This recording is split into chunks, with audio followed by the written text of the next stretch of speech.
On the surface, Jim Jones preached unity, equality, justice to his followers. He was a visionary pastor who promised racial harmony and spiritual purpose in a fractured America. To the outside world, he appeared as a charismatic preacher who opened his church to the poor, the elderly, and the forgotten. But behind the pulpit, behind the sermons that spoke of love and salvation, Jim Jones was building one of the deadliest cults in modern history, one that would end with over 900 people dead, many of them children. Jim Jones was born in 1931 in rural Indiana, raised in poverty during the Great Depression. From a young age, he displayed an obsession with religion, death, and control. Neighbors recalled a boy fascinated by power over others, particularly through religious authority. As a teenager, Jones began preaching informally, mimicking revivalist ministers he admired. He learned early that words could move people and that belief could be molded. By the 1950s, Jones founded what would become known as the People's Temple. Unlike many churches of the era, his congregation was racially integrated. He fed the poor, he helped the elderly, he offered housing, community, and a sense of belonging. For many, especially Black Americans and marginalized individuals, the People's Temple felt like safety in a hostile world. From the pulpit, Jones preached compassion. Behind closed doors, he demanded obedience. He positioned himself not just as a pastor, but as a prophet, then as a Messiah, eventually as God himself. Members were told that outsiders were evil, that the world was corrupt, and that only Jones could protect them. Loyalty was framed as faith. Doubt was framed as betrayal. As the congregation grew, so did the control. Members were pressured to donate all their possessions. Families were separated. Children were raised communally, weakening parental bonds and strengthening allegiance to Jones. Private confessions were recorded and later used as blackmail. Public humiliation became routine punishment for questioning authority. But the congregation never heard the full truth. Behind the sermons were beatings, sexual abuse, psychological torture. Jones manipulated both men and women sexually, framing abuse as spiritual testing or loyalty exercises. Those who resisted were punished publicly. Those who tried to leave were threatened. Jones kept files on members' details that could ruin marriages, careers, and families if exposed. By the early 1970s, allegations began to surface. Former members spoke of abuse, coercion, and fear. Journalists started asking questions. Law enforcement took interest. Jim Jones responded not with transparency, but with isolation. He moved his followers to Guyana, a remote South American country, and established what he called a socialist paradise, Jonestown. In reality, Jonestown was a prison. Members worked long hours in extreme heat. Food was scarce. Armed guards patrolled the compound. Loudspeakers blasted Jones' sermons day and night, leaving no mental escape. Letters were censored. Outside contact was restricted. Jones told his followers that the US government wanted them dead, that defectors would be tortured, that escape meant certain doom. Still, people tried to leave. In November 1978, US Congressman Leo Ryan traveled to Jonestown to investigate reports of abuse. What he found was unsettling smiling followers who appeared scripted, rehearsed. Quiet notes were slipped to journalists, begging for help. When Ryan attempted to leave with defectors, Jones' control snapped. At a nearby airstrip, gunmen opened fire. Congressman Ryan was murdered alongside journalists and defectors. It was a line that could not be uncrossed. Back in Jonestown, Jim Jones gathered his followers for what he called a final sermon. He spoke calmly, softly, convincingly. He told them the outside world was coming to torture their children. That death was an act of protest. That dying together was revolutionary. Parents were instructed to give poison to their children first. Armed guards ensured compliance. Many resisted, many cried, many were forced. Within hours, 918 people were dead, including over 300 children. Jim Jones died among them, a gunshot wound to the head. Whether suicide or assisted remains debated. The aftermath stunned the world. The congregation had trusted their pastor. They had believed the sermons. They had ignored doubts because faith demanded obedience. Entire families were erased, not by sudden violence but by slow indoctrination disguised as righteousness. Jonestown exposed a terrifying truth. Faith can be weaponized, community can be controlled, and evil doesn't always shout, it often preaches. The haunting question left behind isn't how Jim Jones convinced people to die. It's this: how many warning signs were ignored because they came from a man standing behind a pulpit? speaking the language of God. What part of this case shocked you the most? Would you have escaped or fallen into the trap? Let me know in the comments. For more deep dives into real-life crimes hidden behind power and faith, subscribe and stay tuned for our next investigative documentary.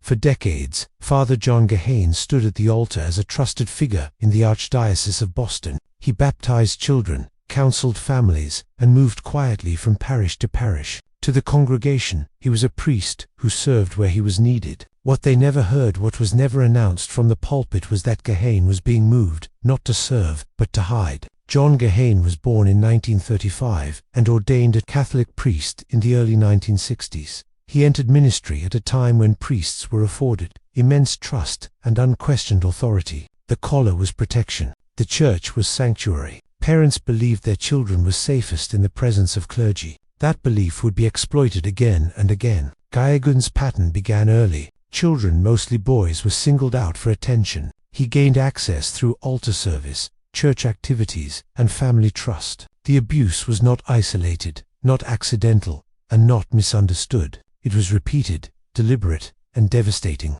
Victims later described grooming behaviors, gifts, praise, private time framed as spiritual guidance. The acts escalated, leaving children confused, ashamed, and afraid to speak. When families did speak, the response was not justice, it was silence. Complaints reached church officials as early as the 1970s. Parents reported abuse. Internal records documented concerns. Psychologists warned that Geoghan posed a serious risk to children. The crimes were known. The danger was documented. And yet, instead of removal, the church chose relocation. Geoghan was transferred from parish to parish at least 6 times each move, placing him among new children, new families, new communities that were never warned. No public disclosures, no alerts, no safeguards. Each reassignment was framed as routine clergy management. Behind the scenes, files grew thicker with allegations. The congregation never heard the truth because the truth was deliberately buried.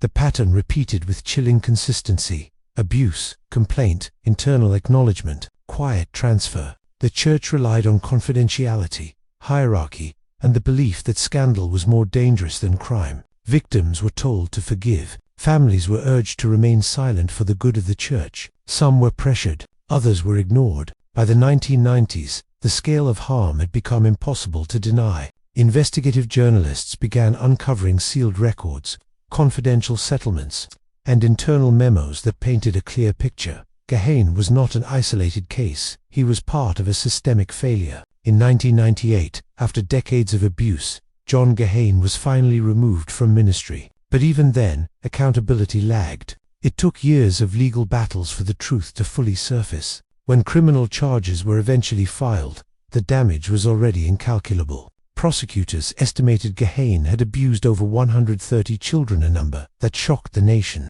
The trial was a turning point. Survivors testified publicly, many for the first time. Their voices, once silenced by shame and authority, filled courtrooms and news broadcasts. They described not only the abuse, but the betrayal, the way trusted institutions chose reputation over protection. Geoghan was convicted in 2002 and sentenced to prison. He did not serve long. In 2003, he was beaten to death by another inmate. His death closed a chapter, but it did not end the story. The aftermath exposed something far larger than one priest. The Boston Globe's investigation revealed a widespread pattern within the Catholic Church: abusive priests quietly reassigned, victims silenced, records sealed, and leadership fully aware of the risks. The scandal spread beyond Boston, uncovering similar practices across the United States and around the world. For congregations, the revelation was shattering. The church was not just a place of worship, it was a place of trust,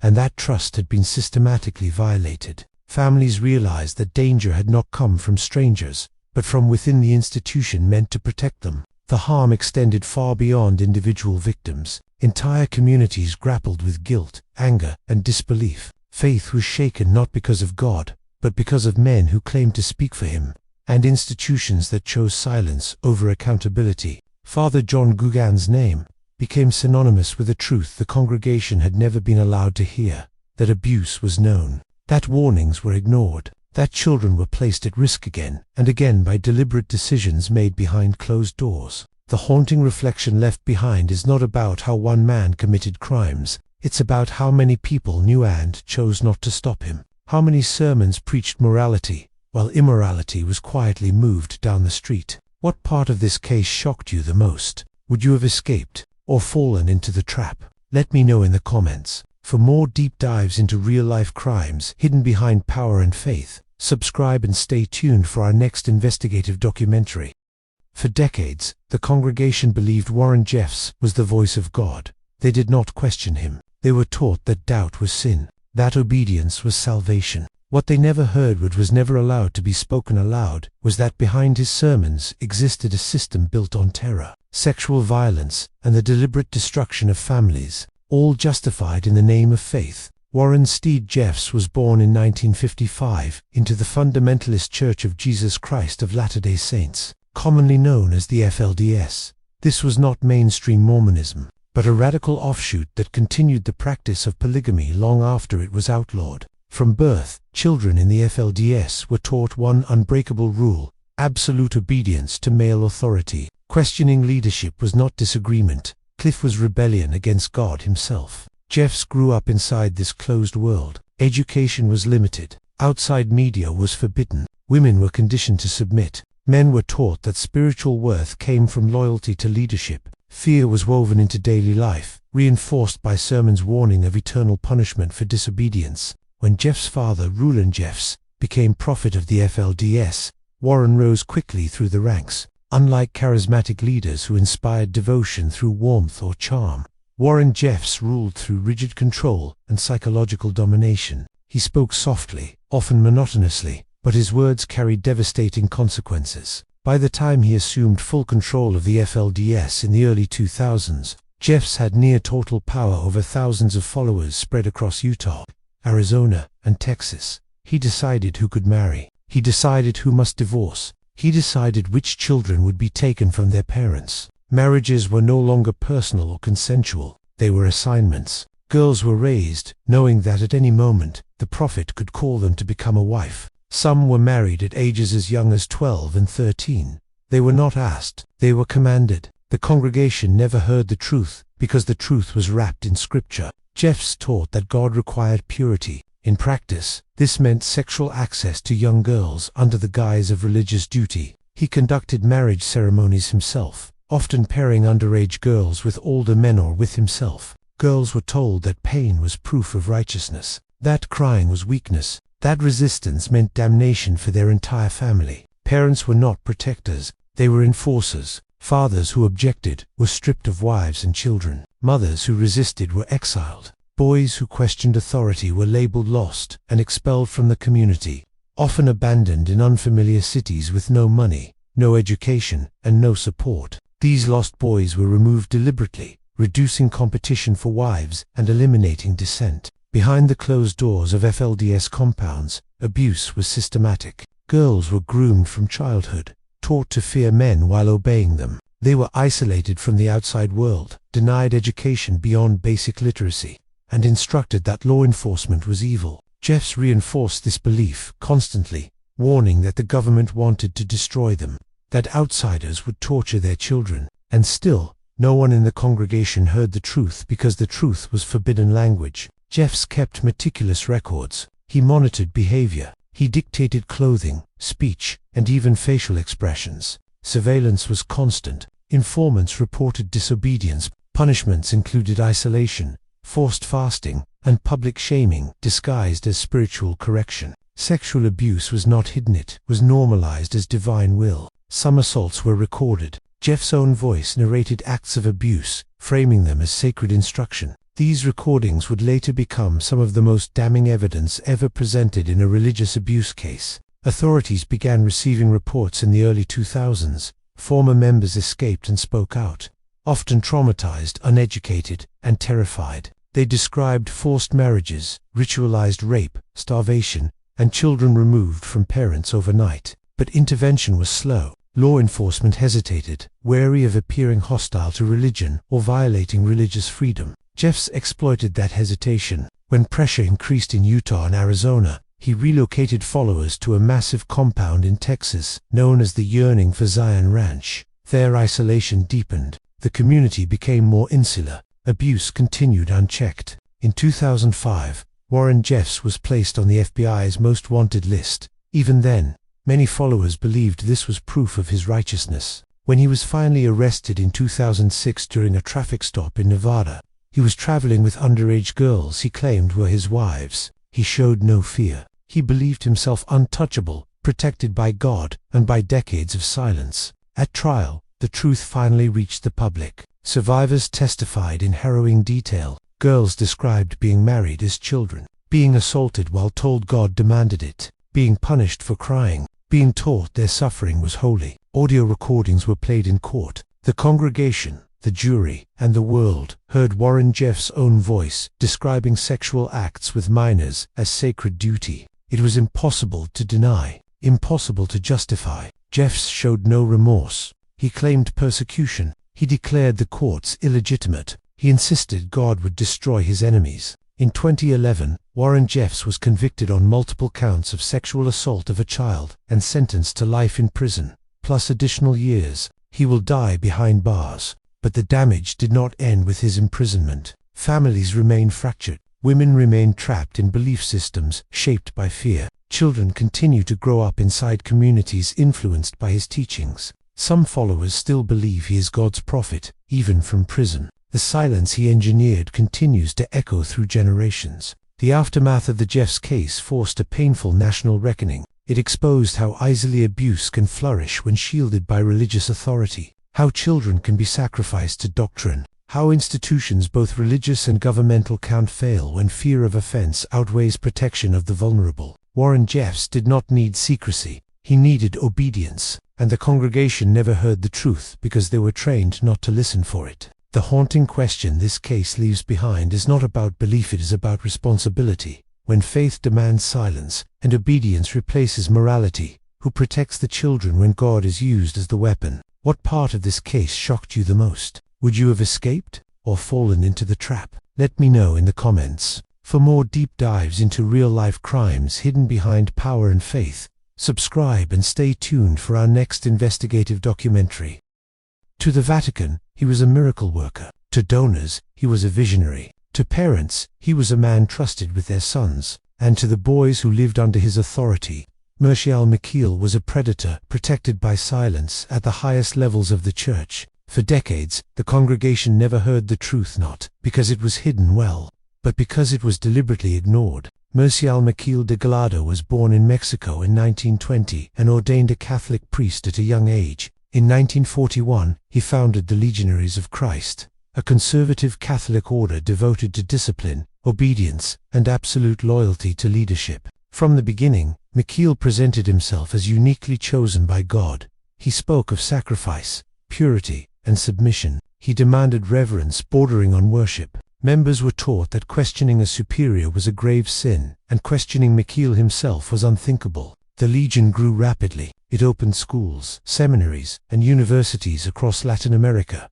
the United States, and Europe. Wealthy donors poured in millions. The Vatican praised the order as a model of modern Catholicism. Popes received Maciel personally. Behind this public image, a parallel reality existed, one known only to the boys and young men trapped inside Maciel's inner circle. Maciel targeted seminarians. He groomed them with attention and spiritual praise, then isolated them under the pretense of private instruction. He claimed to suffer from severe medical conditions and told victims that doctors required him to receive special assistance involving sexual acts. He framed abuse as obedience. Resistance was framed as sin. Victims were sworn to secrecy under oath. They were told that speaking out would destroy the church, that accusing a priest was worse than the act itself, that God would punish them for disobedience. Some boys were abused repeatedly over years. Maciel did not stop there. He lived a double life, sometimes a triple one. While preaching celibacy, he maintained sexual relationships with women,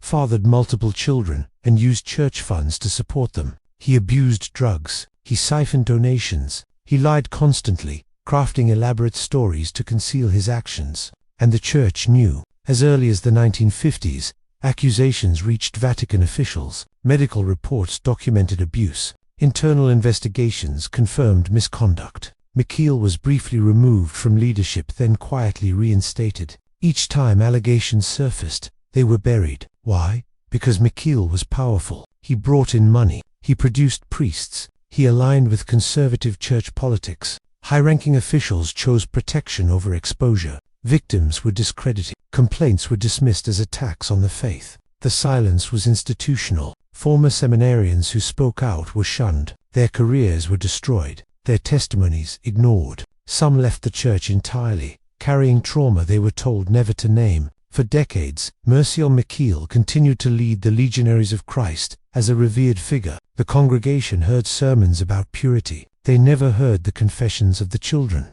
It was not until the early 2000s, after years of investigative journalism and relentless pressure from survivors, that the truth finally became impossible to suppress. Multiple victims came forward publicly, corroborating each other's stories in devastating detail. In 2006, the Vatican took action. But even then, there was no trial. Marcial Maciel was ordered to withdraw to a life of prayer and penance. No prison, no public confession, no formal acknowledgement of crimes. He was protected from prosecution until his death in 2008. Only after he was gone did the full scope of his deception emerge. The Vatican acknowledged that Maciel had lived a life devoid of scruples. The Legionaries of Christ admitted systemic abuse and cover-up. Reforms were promised. Apologies were issued. But for the victims, the damage was permanent. Faith was shattered. Trust was annihilated. Justice never truly arrived. Marcial Maciel did not exploit faith alone. He exploited the fear of scandal,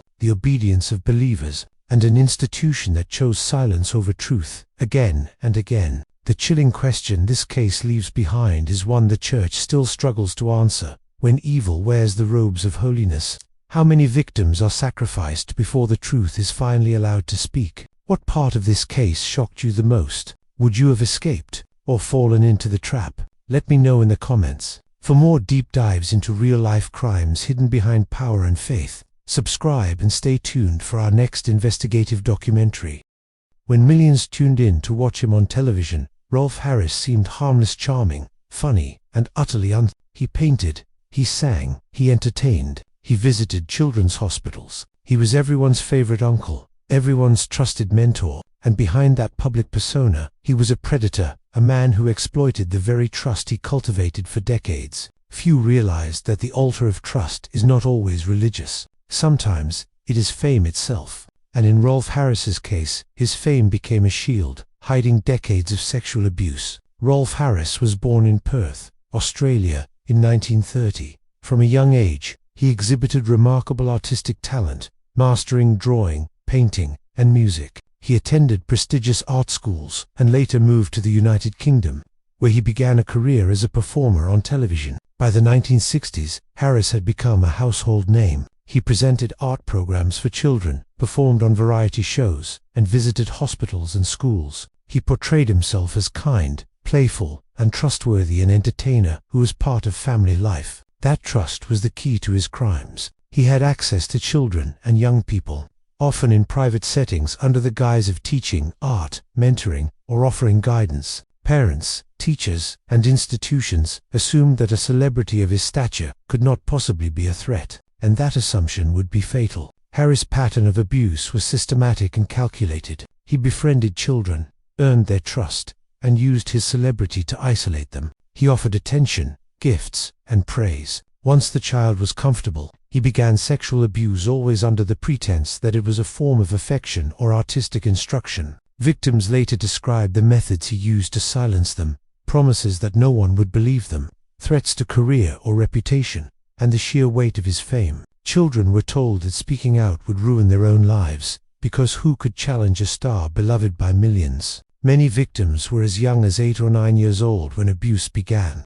The assaults continued for years, often moving from private homes to hotel rooms, backstage areas, and even his studio. The crimes were not sporadic, they were consistent, premeditated, and deliberately concealed. Harris also manipulated adults. Staff members and parents who suspected wrongdoing were reassured by his charm, reassured by his public image, or threatened subtly into silence. Fame had become his protective cloak. Unlike priests, Harris did not rely on religious authority, but he relied on something almost as powerful: the public's adoration. Television audiences, charities, schools, and families trusted him. They brought children into his orbit. They applauded his charity work. They allowed him to enter spaces where others would not be welcomed without scrutiny. And for decades, that trust remained unchallenged. Harris maintained his career, traveled internationally, and continued to appear in children's programming. Every appearance reinforced his innocence. Every accolade served as proof of his harmlessness.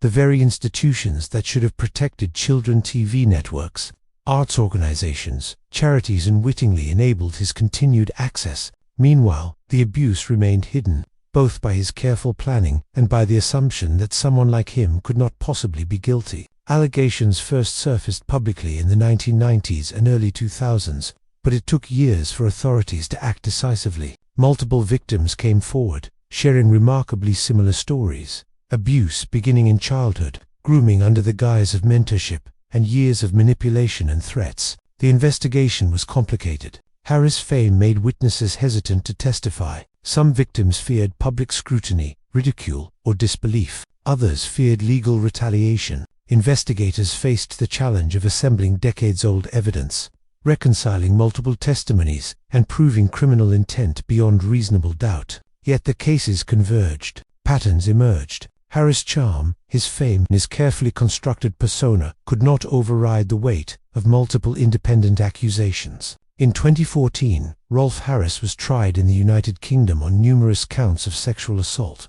The courtroom was tense. Survivors recounted their experiences in harrowing detail. They described manipulation, grooming, and the exploitation of trust, both personal and institutional. Harris maintained a veneer of denial, claiming innocence and insisting his actions were misinterpreted. But the evidence was overwhelming.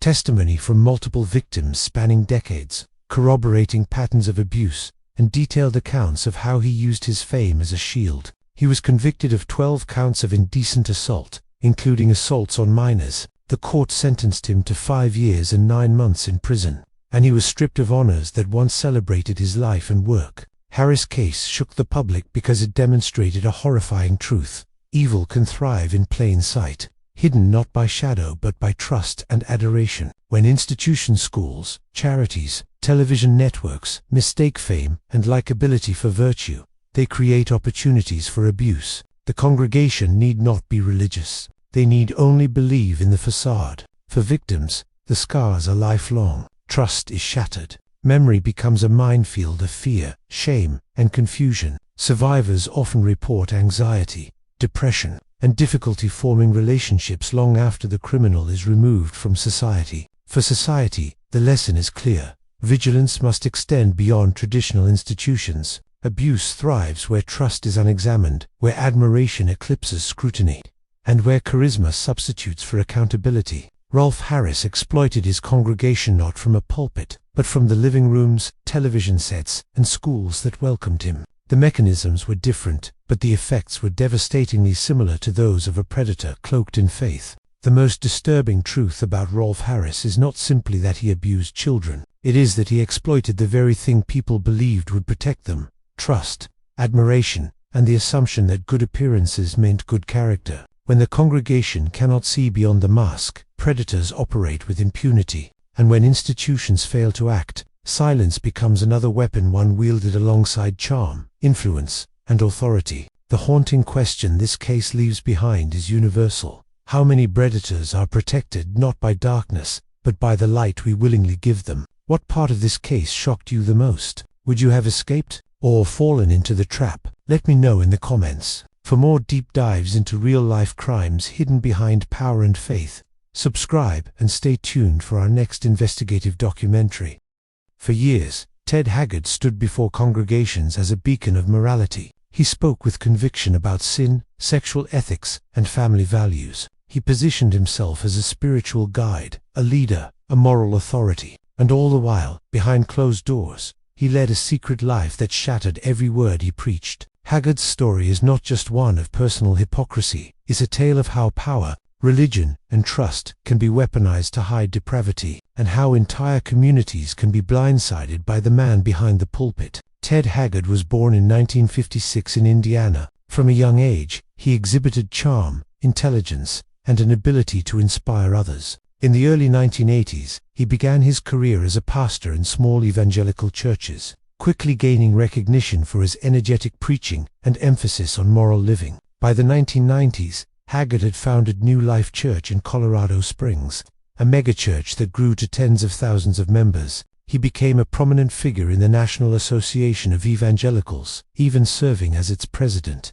Television appearances, speaking tours, and political involvement made him a household name within conservative religious circles. To congregants, Haggard embodied everything a pastor should be: charismatic, devoted, and unwavering in his convictions. He emphasized abstinence, fidelity, and spiritual purity. Families trusted him implicitly, sending their children to youth programs he oversaw. Political leaders sought his counsel. He had influence, authority, and unshakable credibility. While preaching morality, Haggard maintained a secret life of sexual encounters with men. These acts were not isolated mistakes, they were recurring, deliberate, and concealed behind layers of lies. He used his authority to manipulate others, demanding silence while presenting himself publicly as the moral compass for thousands. One of his male escorts later described being introduced to Haggard under the guise of mentorship. Haggard created a sense of trust, offering guidance and spiritual counsel before coercing sexual acts.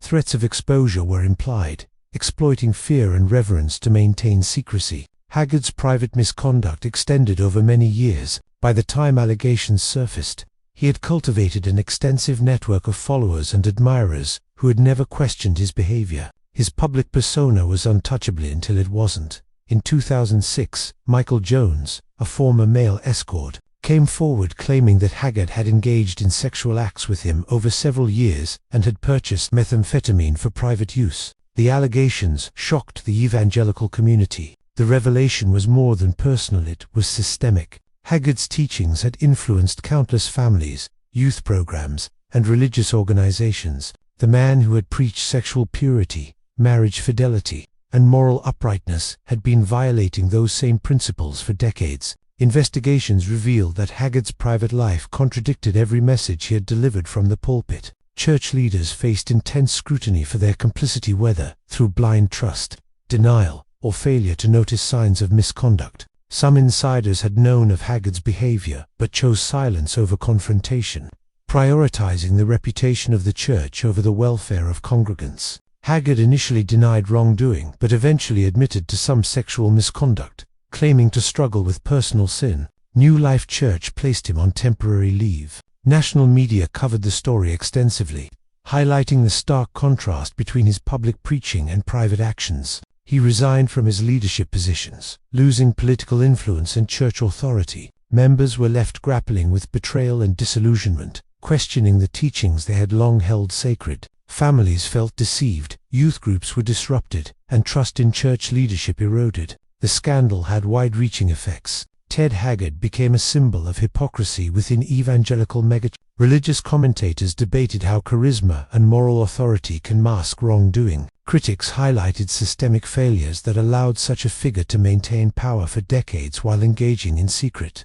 abusive behaviors. Following the scandal, Haggard attempted to rebuild his life. He founded St. James Church, a smaller congregation, and returned to preaching with a focus on personal accountability, counseling, and transparency. But the shadow of his past lingered. Survivors, critics, and former congregants struggled to reconcile his attempts at redemption with the magnitude of his deception. The breach of trust was profound proof that religious authority, when unchecked, can be manipulated for personal gratification at the expense of thousands. Psychologists analyzing Haggard's case have emphasized the dangers of unchecked power in faith-based institutions. Haggard's ability to maintain influence despite repeated moral failures illustrates how communities can conflate charisma with righteousness, giving abusers a platform to exploit trust. Ted Haggard's story is more than personal hypocrisy. It is a cautionary tale about institutional blind spots, unquestioned authority, and the dangers of idolizing leaders.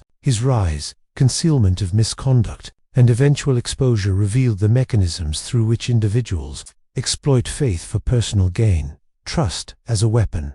Congregants were encouraged to view Haggard as morally infallible. That trust allowed abuse to go unnoticed. Public persona versus private actions. Haggard's charisma masked decades of misconduct, showing how appearances can conceal reality. Institutional failure. Church officials often prioritized reputation over accountability, allowing wrongdoing to continue. Community impact. Thousands of people suffered betrayal, disillusionment, and disrupted faith as a result of his actions. Haggard's story also raises the broader question of accountability in religious and moral institutions. When leaders are worshipped or revered, how does a community ensure that trust does not become a shield for exploitation? How many potential victims remain unheard because of fear, charisma, or loyalty to an institution? The legacy of Ted Haggard is one of contradiction. A man who preached righteousness while violating it, who inspired millions while deceiving hundreds. He exploited not only his followers but also the very faith system that elevated him. And for every Haggard, there remains a question that echoes through congregations and institutions alike.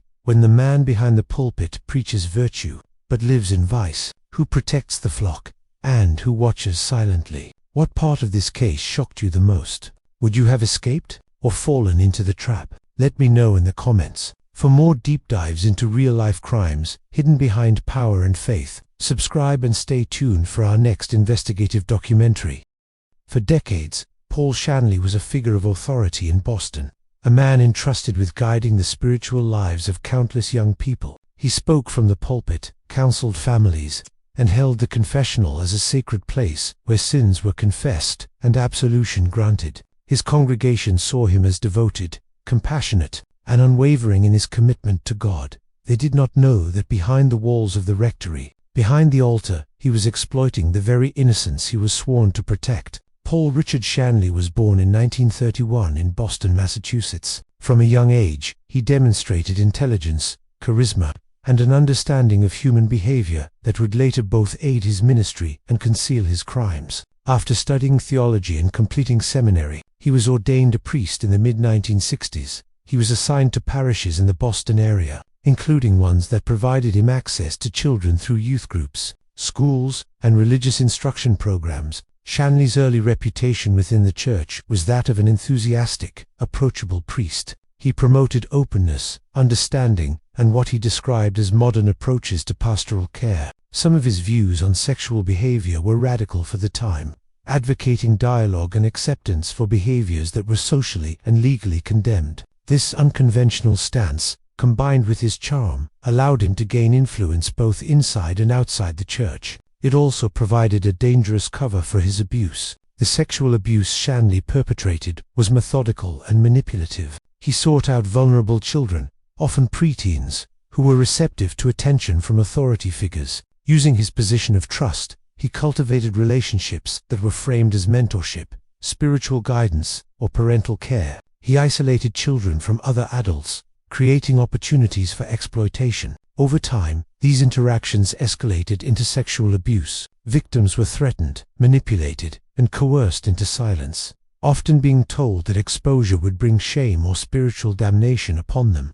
What allowed Shanley to operate for decades without significant interference was not just his cunning, but the structural failures of the Catholic Church in Boston. Complaints were made as early as the 1970s, but they were often ignored, dismissed, or quietly handled without notifying law enforcement. Church officials, concerned with reputation and scandal, relocated Shanley to different parishes rather than confronting the allegations. Each reassignment provided him with a new community, a new set of children, and a fresh opportunity to continue his crimes. In many ways, institutional protection became an enabler of abuse. The number of victims eventually identified would reach into the dozens. Survivors reported years of trauma, ranging from psychological distress to substance abuse, and lifelong challenges in forming trust and relationships. The systemic negligence of church authorities compounded their suffering. Parents, unaware of the danger posed by someone they believed to be a moral guide, unknowingly placed their children at risk. For the victims, the betrayal was twofold: by the priest who abused them, and by the institution that failed to protect them. Shanley's actions were compounded by his public persona. He was charismatic, persuasive, and deeply embedded in Boston's Catholic network. His ability to present himself as devout and compassionate masked the reality of his criminal behavior. This duality made it difficult for authorities and congregants to confront the truth, allowing him to continue abusing children over a span of decades. In the 1990s and early 2000s, the tide began to turn. Investigative journalists and law enforcement began to uncover the scale of abuse within the Boston Archdiocese. With Shanley emerging as one of the most notorious perpetrators, the public learned that complaints against him had been ignored or concealed, and that he had been reassigned multiple times, despite documented evidence of sexual misconduct. Survivors began to come forward, sharing harrowing accounts of abuse, coercion, and the psychological toll of their experiences. In 2002, Paul Shanley was arrested and charged with multiple counts of sexual abuse. The trial was closely followed, exposing both his crimes and the broader systemic failures that had allowed him to operate. Survivors testified, recounting the manipulative and predatory behavior he had used to exploit their trust. The proceedings revealed how Shanley had leveraged his position, his charisma, and the silence of the institution to perpetuate abuse over decades. Shanley was convicted of indecent assaults and sentenced to prison. The conviction represented a measure of justice, but it could not undo the damage he had inflicted. Survivors continued to grapple with trauma, and the Catholic Church faced widespread criticism and scrutiny for its failure to protect the vulnerable. The revelations contributed to a nationwide reckoning with clerical abuse, leading to policy reforms, stricter reporting requirements, and increased public awareness. The legacy of Paul Shanley is a chilling reminder of how power, trust, and religious authority can be exploited. He was not merely a man who abused children. He was a figure whose crimes were amplified by the complicity of an institution that prioritized image over accountability. He weaponized faith, manipulating the very systems designed to protect the innocent, and leaving behind a trail of psychological, emotional, and societal devastation. Shanley's story highlights the danger of unquestioned authority and the consequences of institutional silence. When faith and power are concentrated in a single individual without oversight, the results can be catastrophic. His crimes demonstrate that evil does not always operate in shadows. Sometimes it thrives under the guise of respectability, morality, and divine authority. The haunting question this case leaves behind is universal. When the shepherd becomes the predator, and the institution protects the predator, who safeguards the flock? How many voices remain unheard because faith and trust have been manipulated into instruments of control and abuse? Paul Shanley's crimes are not just a story of individual malfeasance, they are a stark warning of the consequences of silence, deception, and the misuse of authority. The congregation, the families, and the wider community never heard the confessions that truly mattered, and countless lives were irreversibly changed. The echoes of betrayal remain, and the question lingers: how can society ensure that those who preach morality are themselves held accountable, and that no authority becomes a weapon against the vulnerable? For more real-life crime stories, subscribe and stay tuned for the next deep dive. What part of this case shocked you the most? Would you have escaped, or fallen into the trap? Let me know in the comments. For more deep dives into real-life crimes hidden behind power and faith, subscribe and stay tuned for our next investigative documentary.